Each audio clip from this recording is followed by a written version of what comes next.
First question for you guys. What's your definition of a robot as it relates to your work? We'll start with you, Magnus. Thank you.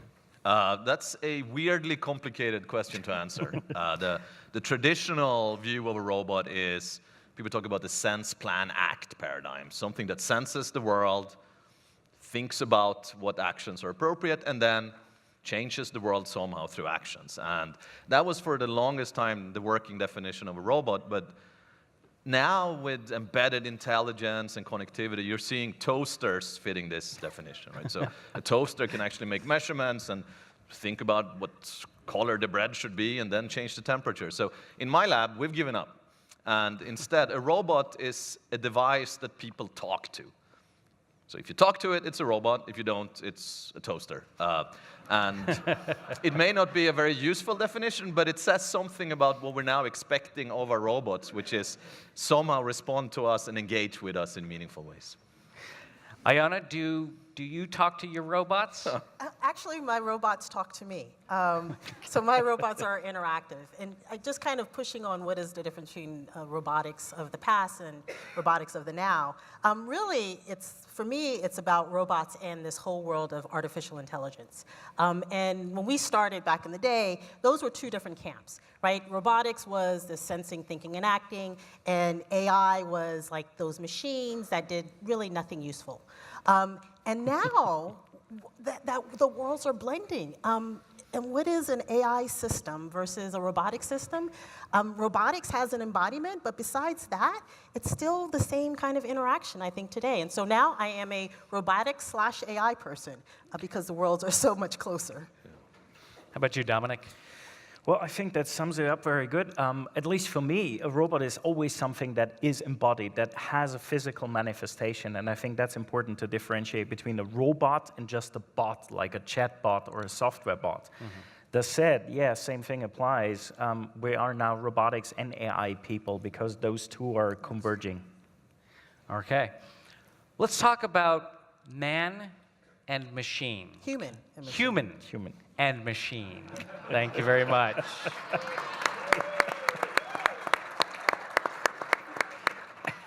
The human and machine interface. How do you have robots and humans working together? What do you think about that? Start with you, Dominic. Well, I think it's the next necessary paradigm shift because in the beginning, when we started building robots in like 50, 60 years ago in the early 70s, those robots were big, dangerous, and fast machines living in cages. It was basically a robot zoo. Look in a car manufacturing plant. And now, through technological advances in sensorics, you can build robots that feel their way, that can detect collisions, that can avoid collisions. So basically, we uncage the robot. And now we can finally build systems that can work together with humans. And I think this is very important to get to service robotics and finally, hopefully, to the love of my life. Well, my wife forbid, but anyway. So the love of my life, which is Jetson's Rosie, the robot housekeeper, so the robot butler. And I think it's really important that we get to machines that are safe to interact with, and now that's possible, and it hasn't been for a long time. Ayana, how about robots that you relate with on a personal level? Yeah, so the robots that I interact with and build are socially interactive agents. And so what does that mean?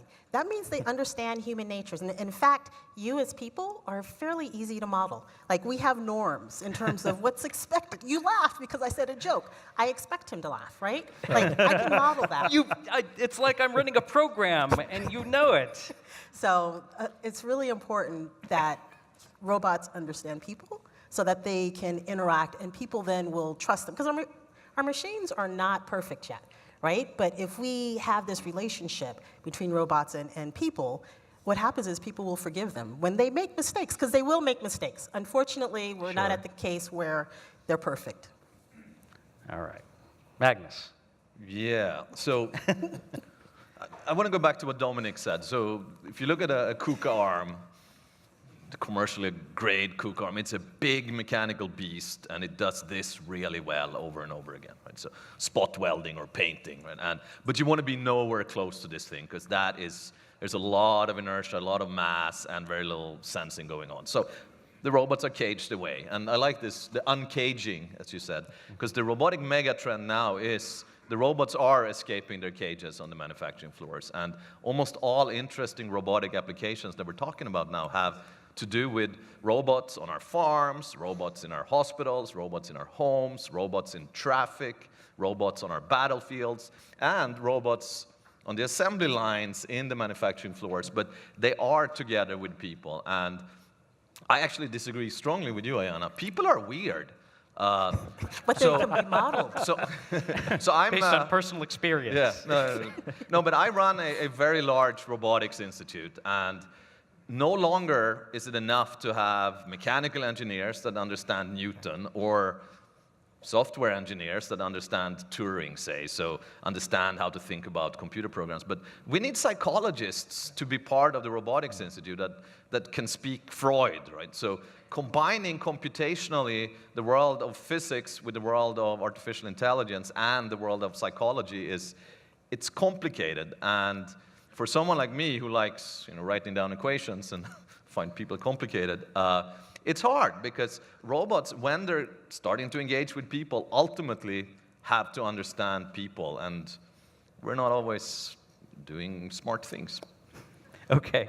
So speaking of robots interacting with their environment, interacting with people, let's talk a little bit about artificial intelligence and machine learning and deep learning and all the other flavors of it. How do you use AI in your work? And where do you see AI going in the next 5 to 10 years? Anyone, you can. So specifically, you asked the question, which was, how do I use AI or machine learning and deep learning? And so one of the things I kept saying, people can be modeled. That's about data. And so the way that we look at it is we take a massive amounts of how people behave in certain situations. I do healthcare robotics and educational robotics. And so we look at how do doctors and surgeons and clinicians interact with their patients. What does that look like in terms of, are they holding their hands? Are they touching their arms? Are there feedback in terms of emotional feedback and support and empathy? And so we use AI just to kind of model that interaction and incorporate it into our robotic systems. And we're just really at the surface of what we can do in robotics and this blend of machine learning and AI. So an empathetic, modeling the empathy that a physician can have for a patient digitally through software. So that's the brain. And again, the robots have brains, which is basically a computer system. And so we're modeling how people, I mean, if you think about it, we are just, well, I would say, we are computers that can walk. I mean, honestly, right? Mm-hmm. We have a heart, but what is that? That's power, right? We have legs, but what is that? That's actually biomechanical structure which we can put on a robotic system. I mean, we're really, really close to being robots ourselves. In fact, most of my engineering friends are. I resemble that remark. Yeah, I'll take it. Yeah, but the thing that has happened in learning, which is rather remarkable, right, is that artificial intelligence as a field has been around for a long time, but it never really took off until we had this confluence of tons of data. Right? There are billions of pictures of kittens on the internet. Right? That is a massive amount of data, and the compute power that goes with turning and crunching this data, and the combination of compute power and data led to things like deep neural nets that now can actually do things that are quite remarkable. And if you look at where state of the art is in robotics right now, in many ways, the brain part is more advanced than the body part. I mean, if you look at the most advanced humanoid robot on the planet right now, if you give it a little push, it's going to fall over. Right?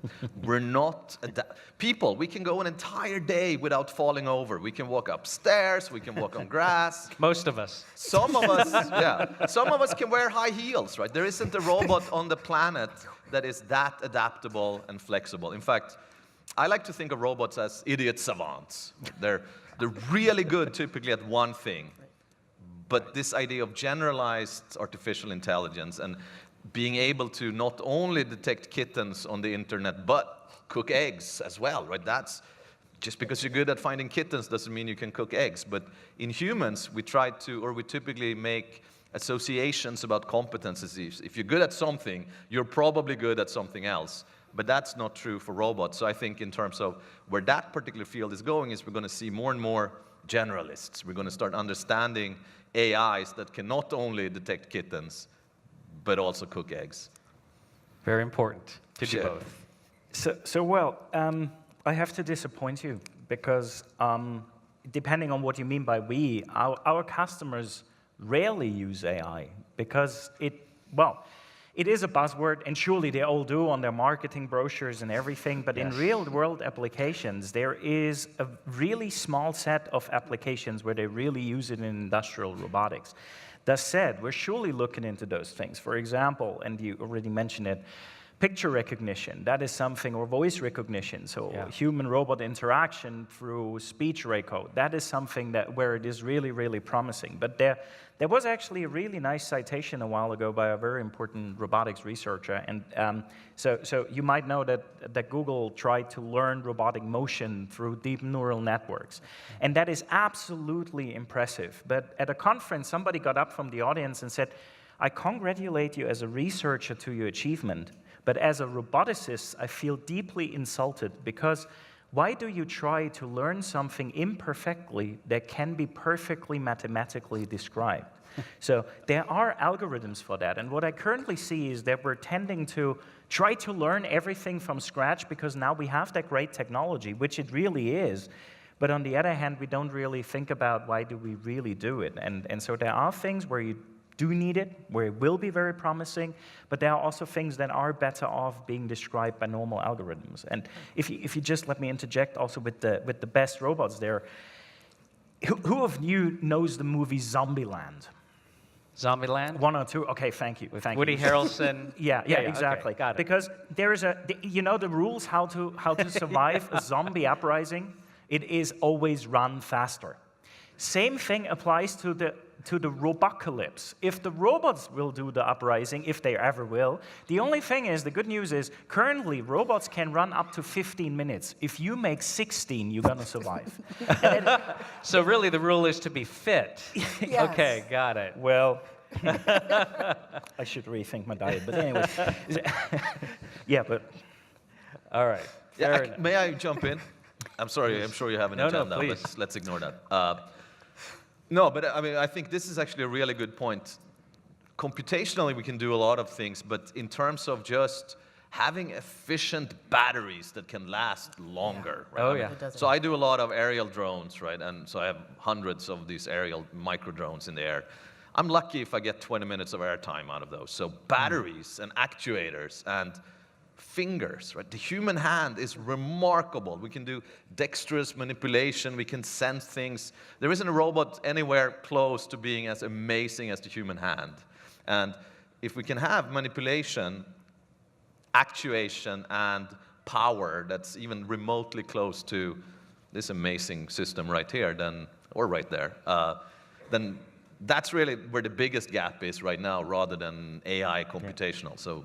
Yeah, I think Agree. During the interview, I asked Dominic about, everyone I asked, what do you think about the robot uprising? Because as a guy who works with robots and lives with robots, I often get asked this question: are the robots going to come for us? If AI is going to become sentient and technology becomes our enemy, what do you think about this? And I think I'm going to pose it to all of you, but I remember Dominic and I were talking about this and talking about how people are afraid that the robots will come and take their jobs. Mm-hmm.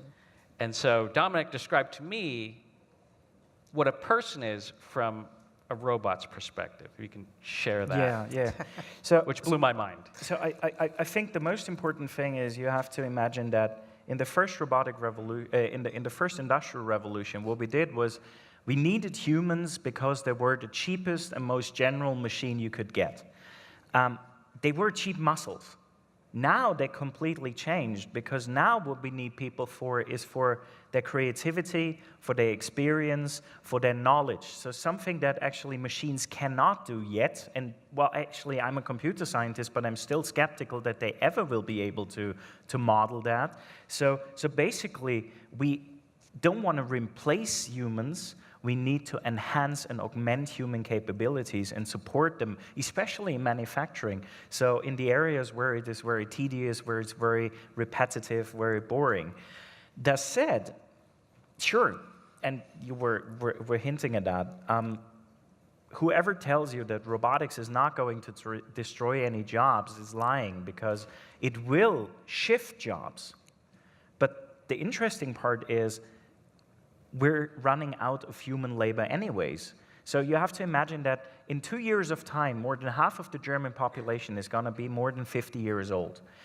With Volkswagen, big German car manufacturer, with 200,000, in 2030, from 200,000 employees, 30,000 will have retired. So that 170,000 people will have to do the job of 200,000. And recent numbers of the UN and OECD show that 2045, we're going to run into a global labor shortage. It's no longer a question if we automate, it's a question how we automate. And it's going to permeate our living realm. It's going to be everywhere. So robotics and automation will be there. Unfortunately, sorry Kuka, it will not just be orange arms, but it will be anything. It will be self-driving cars, it will be drone deliveries, it will be self-adjusting furniture, it will be whatever. What about you, Ayana? Yeah, so a little bit about the jobs and then a little bit about the robots taking Sure. over. So if you actually do the stats, in 2004 to now, 1 in 10 jobs didn't exist, right? So these jobs that exist now didn't exist even 10, 15 years ago. And again, there's going to be new jobs as old ones are disappear. So that is a fact. That's a fact. And robotics and AI are going to be part of that cause. In terms of the robots taking over, so I'm an optimist, right? And so I believe that the reason why people fear robots is because robots are made in our image, and we typically fear ourselves, right? We isolate others, we don't necessarily like certain classes of people. And I think really what we're doing is we're projecting our own fears on these robotic systems. I honestly think robots can be trained to be better than us. I think they can be more accessible. I think they can be kinder. I think we can teach them more ethical values because we can program them. Whereas we try to program, I have kids, right? You try to program them. Your kids? You know, there's some uncertainty there. You're not quite sure what you're going to get. Well, with robots, we can. So I'm an optimist. I think we can actually have a better world if we're really careful about it and we're very deliberate about what we do with our robotic systems. Without any bias, a Correct. robot. Yeah, excellent. Agnes? Yeah, so being a roboticist, you're always asked, oh, our job's going away. And the narrative is typically either we're all turning into batteries to our robotic overlords. Right? That's one path. And the other path is... The Matrix, thank you. Yeah, exactly. Or the other path is, no, we're going to have universal income. We're all going to sit in our beach houses and paint rainbows. Right? That's the other path. But the reality is actually, luckily for us, somewhere in between. Right?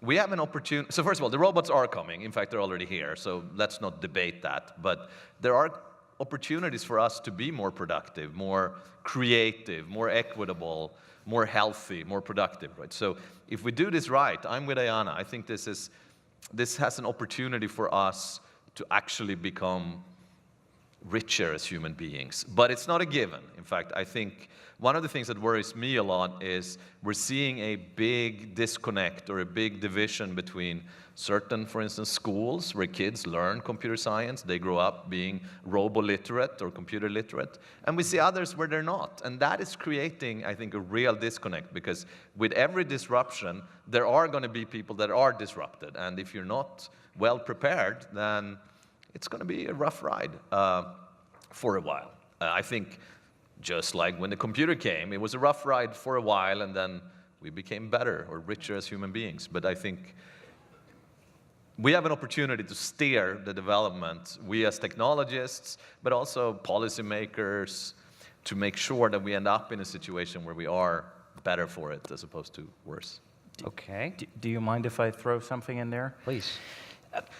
Every time I say something, he throws something in there. Yes and no. But you know what I don't like about the whole discussion is always we have these, and sorry, in that case, it's mostly it's those neo-wise men. You know, we have Elon Musk, Stephen Hawking, unfortunately no longer, and Bill Gates, and they all say robotics and AI will destroy humanity. And they're not roboticists or AI folks Exactly, either. Yes. exactly. And you know what the problem is?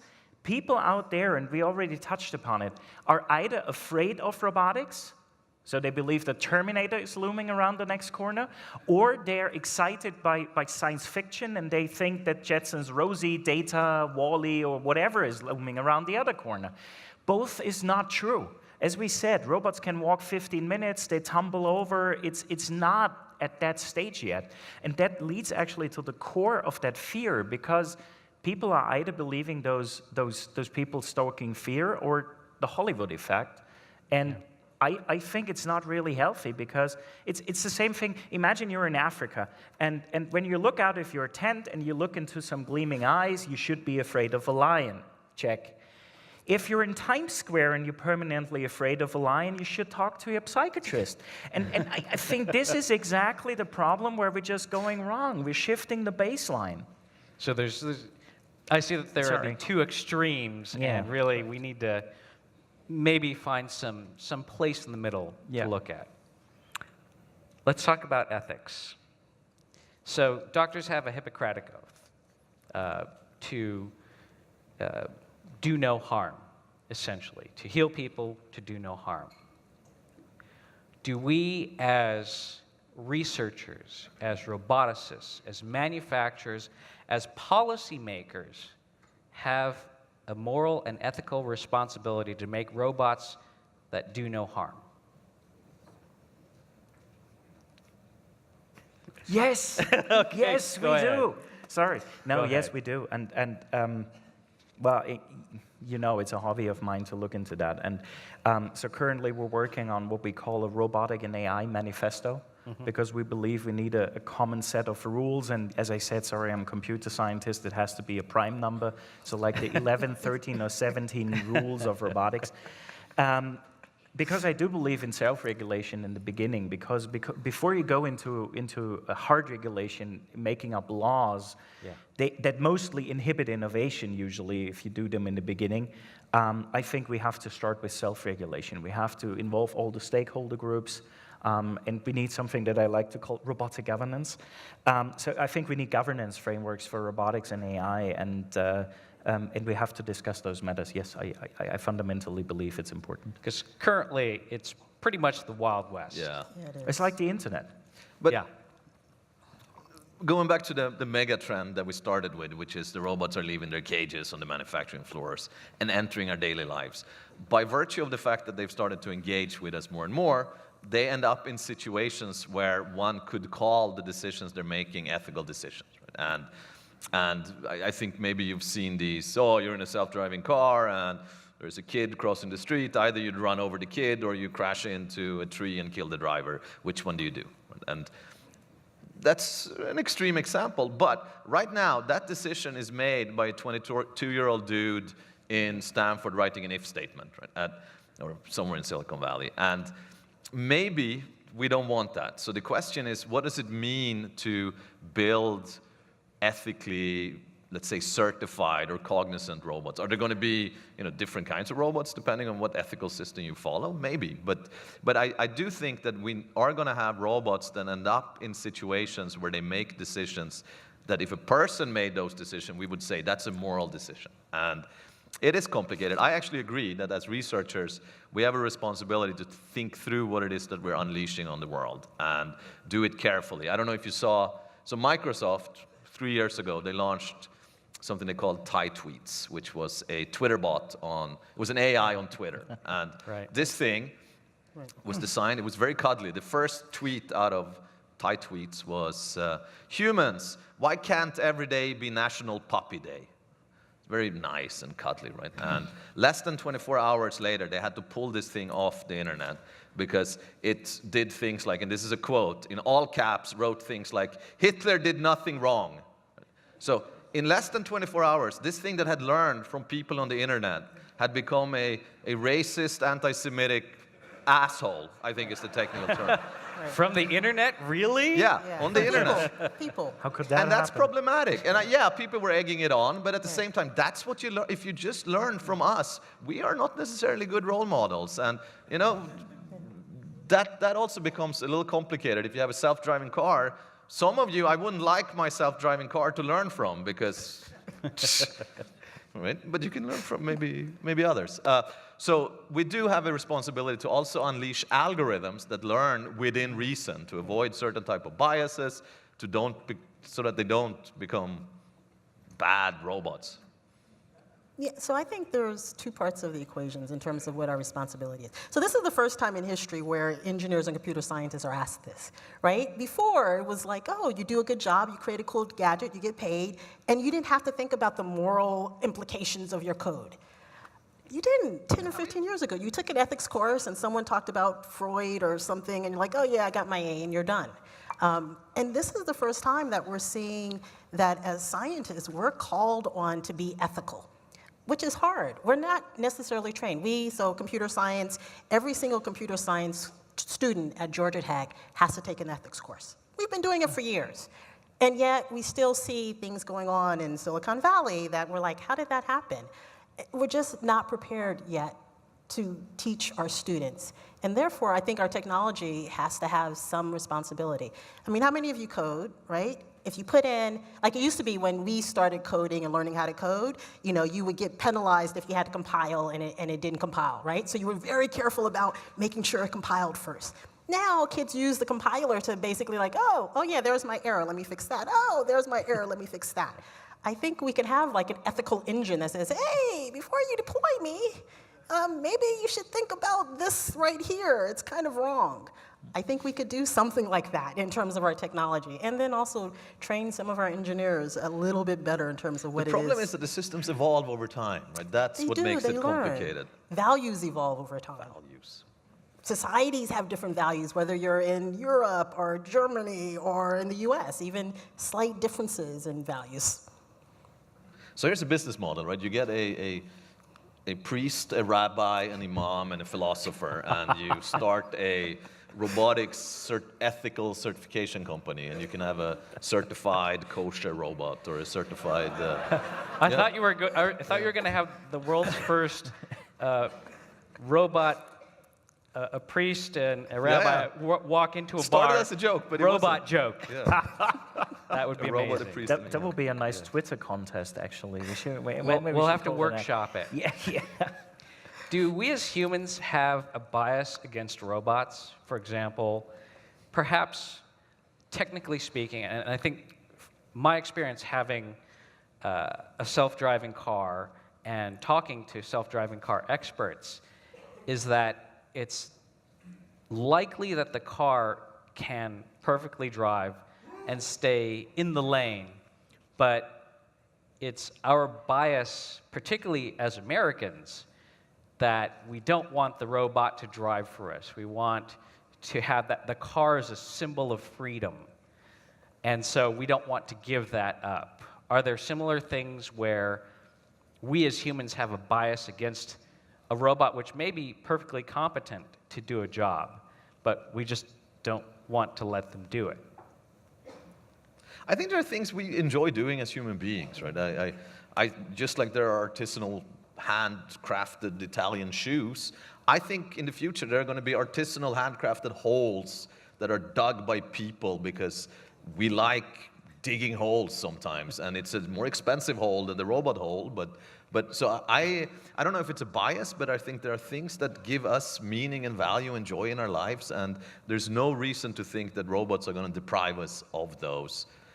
In fact, I'm working with a German car manufacturer that it's an upscale brand, and they sell a premier driving experience. And they asked the question, what does a premier driving experience look like when the cars are self-driving? And their take on it was, people are still going to buy this particular car because they like driving. So they're going to drive it. And then there are things we don't like parking. Parking sucks. So you get out of the car, you press a button, and the car goes away. So I think we're going to see a lot of these kind of things on top of it. But if people like driving, I do not foresee a future anytime soon where we're not allowed to drive anymore. Dominic, what about a medical application, say? Yes, yeah. I think in the medical field, it's, sorry, it's after lunch, but not too many gory details, I promise. So if you do knee or hip replacements, what currently still happens is that you hope that your Your surgeon is very good at handicrafts because they cut it on site. So they look at the bone and say, yeah, I think it fits like that. That sounds scary, and sometimes there are mishaps happening. You could automate that, and you could make it fit 100% if you do the cutting with the robot. People would never feel comfortable with that, even if the robot would never make a mistake. So the way to go around this now is, so I said before, robots can now feel forces. They can also generate forces. And what you can do is you can remote guide that bone saw. And if you're about to do a mistake, the robot will realign in the last second and will basically guide your hand. But the surgeon is still the one cutting, but the machine is actually helping. So that makes people usually far more comfortable. And it's the thing, I think the reason is humans always have to be in the loop, and humans always have to be in control. I think the problem starts when we start tricking them, because when we pretend they are in control. And I don't know if you've read about it, but a while ago it went through the press that in many of those elevators, the buttons to open and close the doors are actually not wired. They're only there for us to feel comfortable that we could influence what the elevator is doing. Yeah, well, in that case you're laughing because it is not life critical. Right. But it's human nature. Exactly, but for other systems, you want to be in control. You want to have that magic red button, and you want to be able to stop everything. And I think this is really important to keep people in the position that they control the machine and not the machine is controlling people. Fair enough. Ayana, keeping humans in the loop? Yeah, I think it's almost necessary, even if you quote-unquote trick them. So, for example, there's been a lot of issues with privacy and security and things like companies. And so they've done experiments where they said, well, what if you could take away your bias bubble, right? So I get, say, my feed from groups that I don't necessarily associate with, and so I have a different viewpoint. I'm going to give you that choice. And do you know, as soon as people had that choice, they were like, oh, no, I don't like this. Like, I want to go back, right? But they had the choice, and that's really what it is. It's about having the choice to make a decision, even if at the end you're actually doing everything that the robot and AI system knew you were going to do. I think that's just our human nature. I think it also has to do with that we always impose a free will into things. So the human wish for anthropomorphism. And, well, I think you all know that. Who of you has ever yelled at their car, their PC, or their smartphone?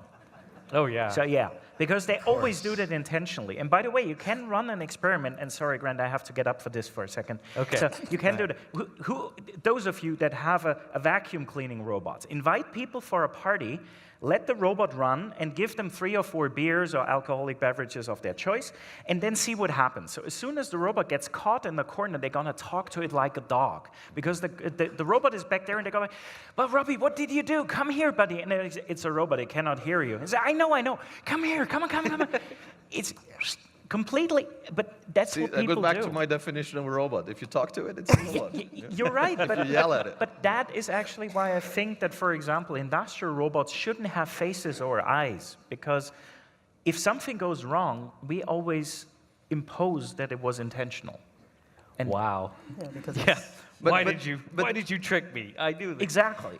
But there is one domain where this question is actually becoming rather pressing, and that has to do with military applications. So right now, there is a person that makes the kill, no kill decision where we have drones flying somewhere other than here with munitions on them, right?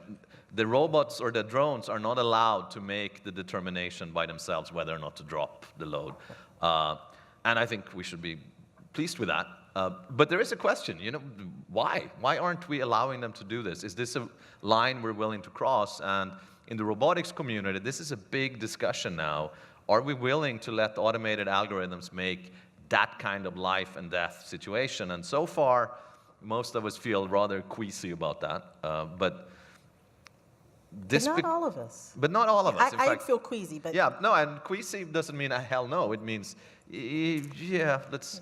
But there are also countries, for instance, where there are no such problems right now. And there is this technological race that's going on between different cultures where it's hard to defend, for instance, against a swarm of killer drones flying towards you. That's just complicated to defend against. So in this particular domain, it is a real question, which is, should people be in the loop, even though it makes us feel better, but this may not be the right thing to do. For instance, if we could have wars with no people ever dying, if it was just robots fighting robots, that would be amazing, right?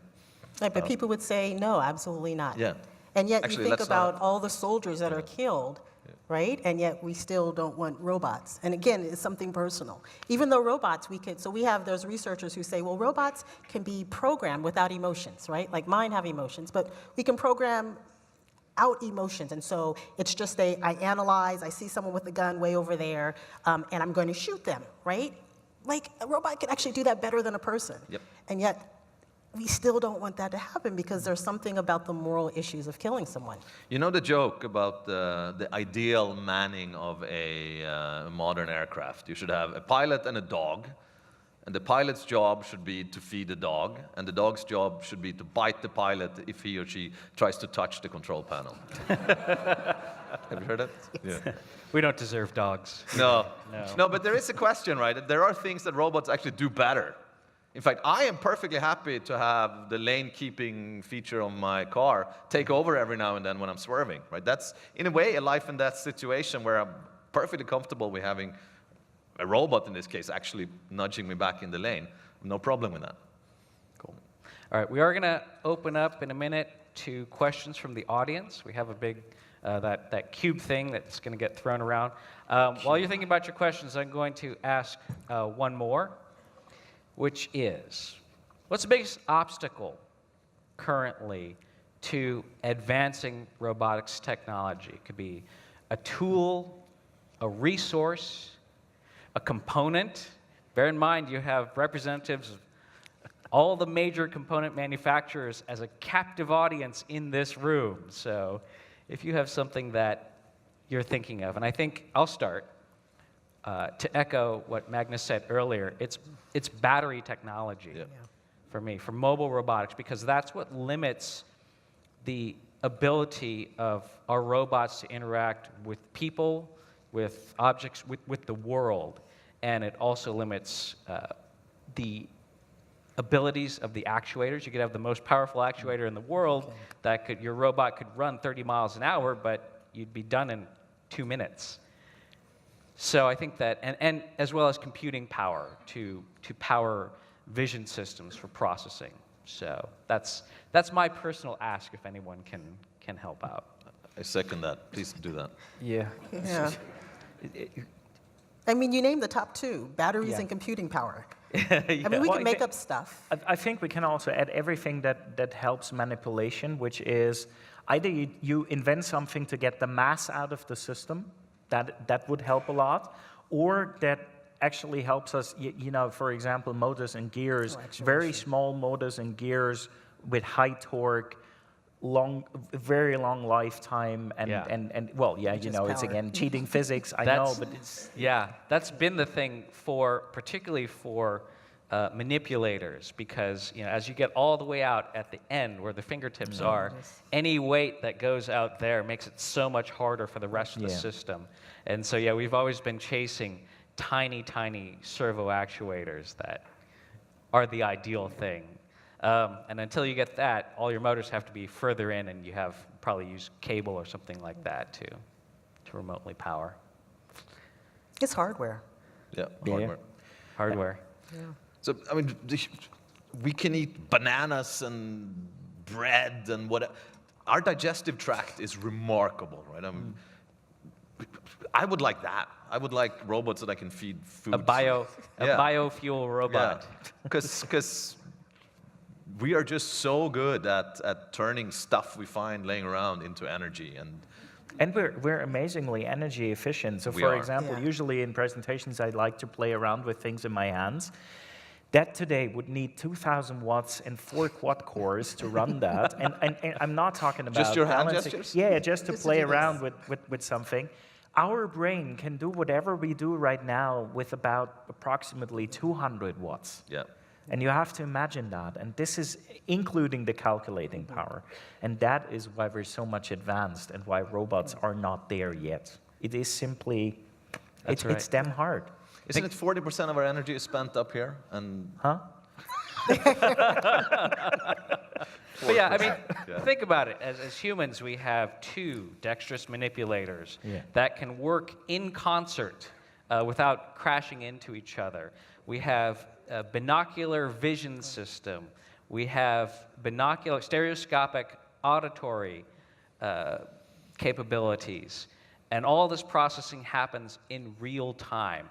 And furthermore, if you are, say, on an assembly line and you need to move a person, you can just move them to another station, give them a day to teach them, and they can adapt. Whereas reprogramming a robot take, and power source, you need infrastructure for a robot. You need high voltage, high current lines.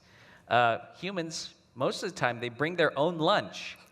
So it's when you weigh those against human versus robot, humans still have a lot of advantages.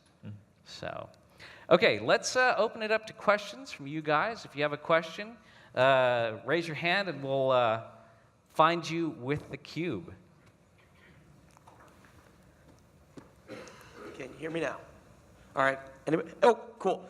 So Got it. you spoke a little bit about this robotics manifesto. Do you not think that's already out of the bag with companies like Boston Dynamics and robotic drones and being used for military purposes?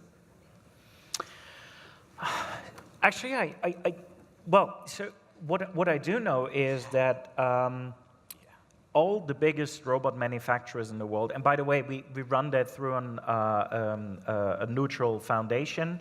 We took that out of KUKA so that it's not biased in any way. Sure. And all the large robot manufacturers actually signal that they are very much willing to sign something like that when it comes up. And I have been talking to Boston Dynamics, and they are even actually also interested in that. And also, especially because you just raised the name, Boston Dynamics is actually the example we have been tapping upon, because what you see in those videos shows you that this is something that is fully autonomous, working in every terrain, limitless, and all that. The truth is, 15 minutes, it has currently still to be remote controlled by 9 people, and it's not autonomous, and it can just perform that one task that you see in the video.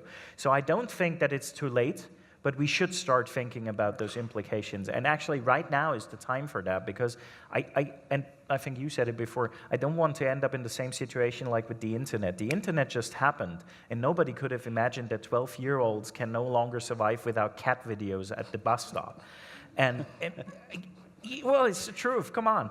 And I think we still have time, because as we also said, hardware is much slower than software. We have still another 20, 30 years, and we should use them. And this is why I want to talk about the fundamentals now. And currently, I get a very good positive feedback from governments, policymakers, European Union, White House, IEEE, and also from industry. So I think now is the time. I think, there are other programs that are working to build this idea of responsibility as well as cooperation. I know we have a FIRST team in the house. Is that correct? Yeah.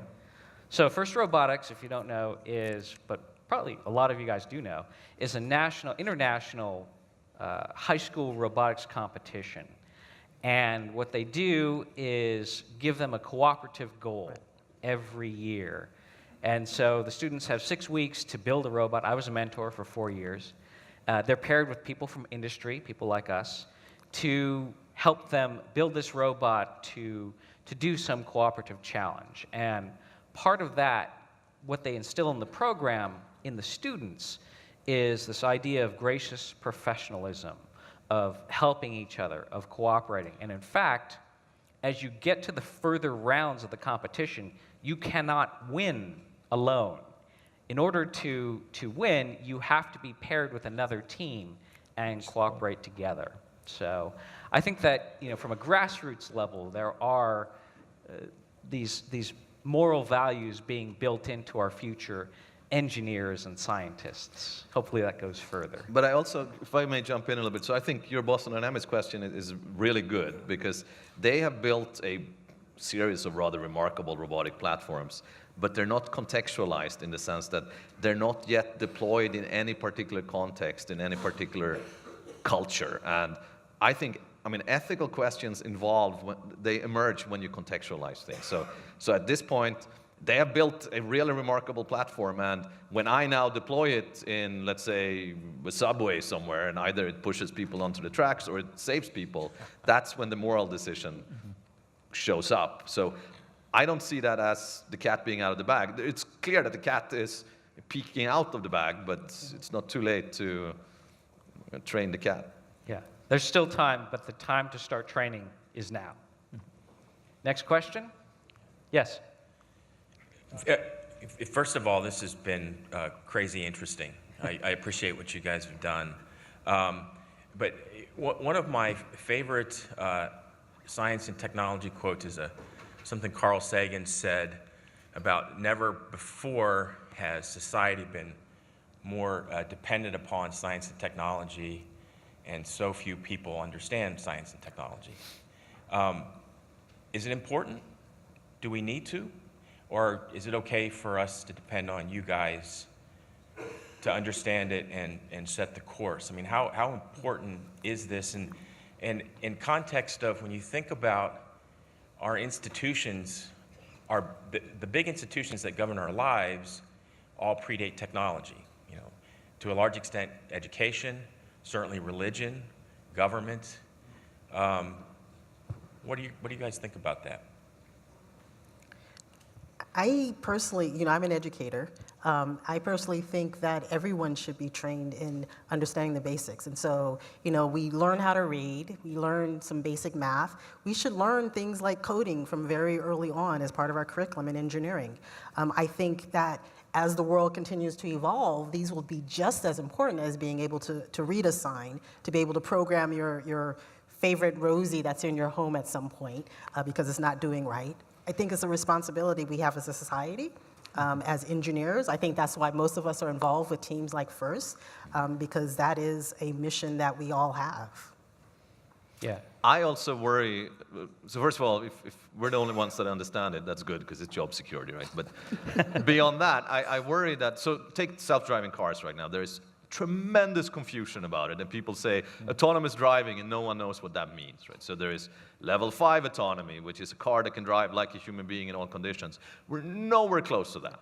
Level 4, level 3, maybe we're 2.5 right now, meaning sometimes in curated conditions, the car can do almost as well as you, something like that.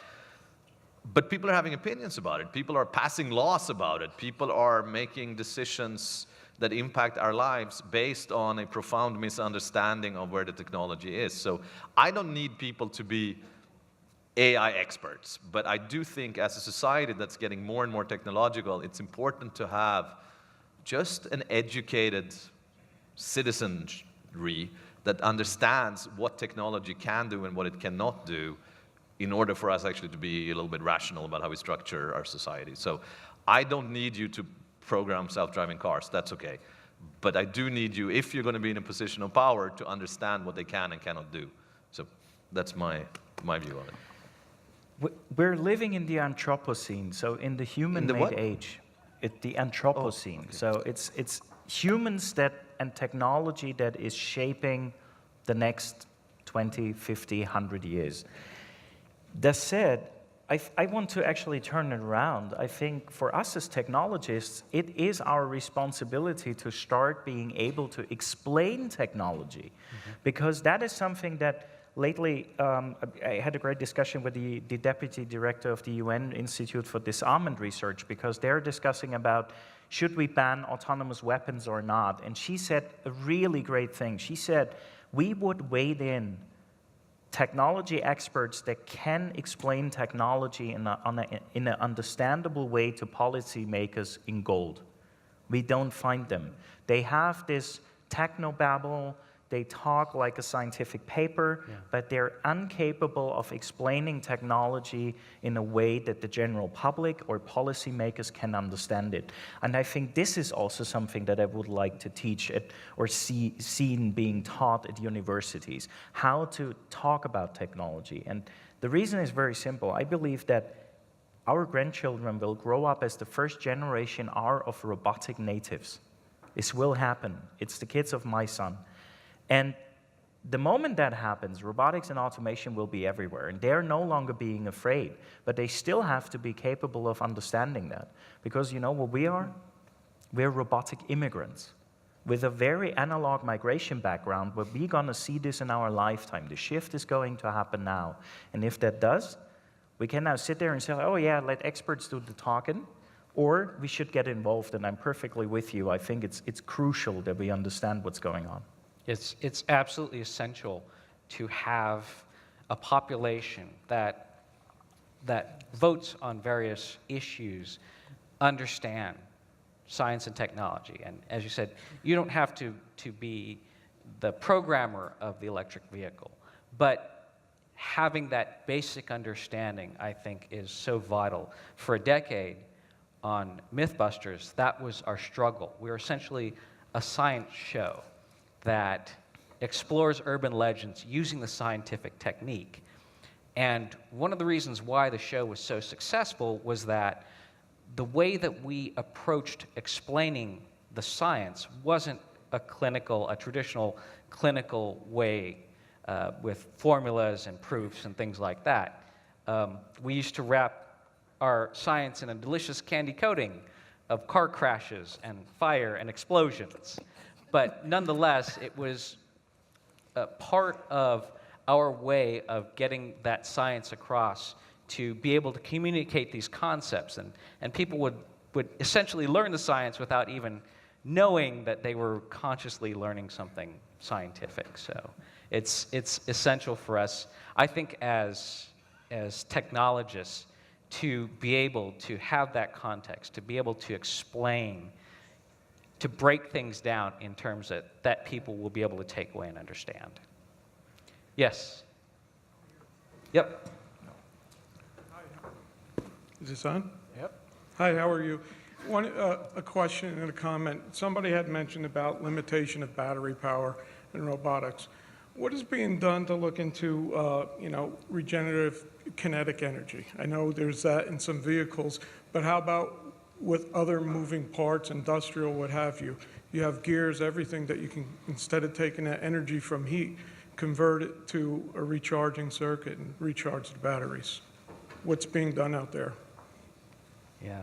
I think the efficiency, the loss of efficiencies, or getting your efficiency higher is a pretty big challenge, which... Yeah, and we're seeing it in like MEMS devices, so microelectronic, small devices, right, where energy harvesting from kinetic energy is beginning to no longer be something weird that only worked once in the lab somewhere, right, and actually being more mature. But the scale is so small that it's hard to scale up yet to something that can power a sizable robot. But there's absolutely no point, for instance, that I walk around with my phone in my pocket all day. Why do I need to plug it in? That seems like a complete waste. And I think 10 years from now, we won't plug it in, because that's a small enough device that the technology is actually there for doing energy harvesting from the kinetic energy. But scaling it up, we still don't know how to do. It'd have to be a massively parallel, maybe tiny wearable piezoelectric interfaces that you could then harvest that energy of motion, but we don't currently have that technology available. So micro robots we can do. Real big robots, absolutely not. Thank you. The second is just a comment that hit me when you were talking about, say, robotics in a life-death situation, or going out there instead of manned forces to bomb. And I've always had interest in robotics. Where I feel we can't replace robotics by humans cannot be replaced is that we have a certain amount of, after logic comes our affinity and our spontaneity. And logic can say ones, zeros, yes, no, go, and go hit that button, but it cannot, in a millisecond, in itself, feel I can't do this, or it's not right. So my comment there is I don't see how we can totally replace the human aspect. Any comments to that? I'm with you. So human beings, we're remarkably good at dealing with uncertainty, first of all, and something like situational awareness, where we just have all these things coming at us, and making reasonably good choices based on rapidly evolving uncertain data. We're not there algorithmically yet. And also what you're saying, this ability for us to say, dude, I don't actually know what to do here, or this doesn't feel right. We don't have algorithms for that yet. So with you, I echo what you just said. All right, I'm going to Diana, take... are you going to disagree? You look like No. you disagree. So the question is, and I would say maybe it's under intuition and these aspects. I don't necessarily agree that we can't get there. Right? I would say that right now we don't, but I don't think it's because we can't. I think it's that, there's not a body of researchers that have been like, we're going to try to figure out what is intuition in terms of what does that look like in people and how do we learn it and things like that. So that's that I agree with too. There are no profound theological reasons why this cannot be done. We're just not there yet. Right. What about intuition? What about creativity? Yeah, I think that's a tough one because first of all, it starts with what you define as creativity. And there are all these cases going on like, picture editing programs getting much smarter. You just press a button and they do the creative part of the work, but is it really creativity? Is a filter creativity? Right. I don't know. Building something out of its own has not been shown yet, but I think same logic applies. We don't know if we can do it. I'm more on the skeptical side, to be honest, if we can. But I think in the end, it's always left also to human interpretation if we accept that this is creativity. Maybe it's just something that we attribute to humans, because usually we also don't attribute it to animals. Right. And there have been those cases, and so elephants Cat painting videos. or something. Yeah, exactly. And so I don't know, but I think it's similar to what you just said. Although, there was a robot AI agent that won for script writing, like recently. Yeah. And so the question is, how do you define that? I'm not quite sure. I think it's simple. Robots are creative when we say they're creative. Done. We can redefine That was based on what we have. a very creative solution. There you go.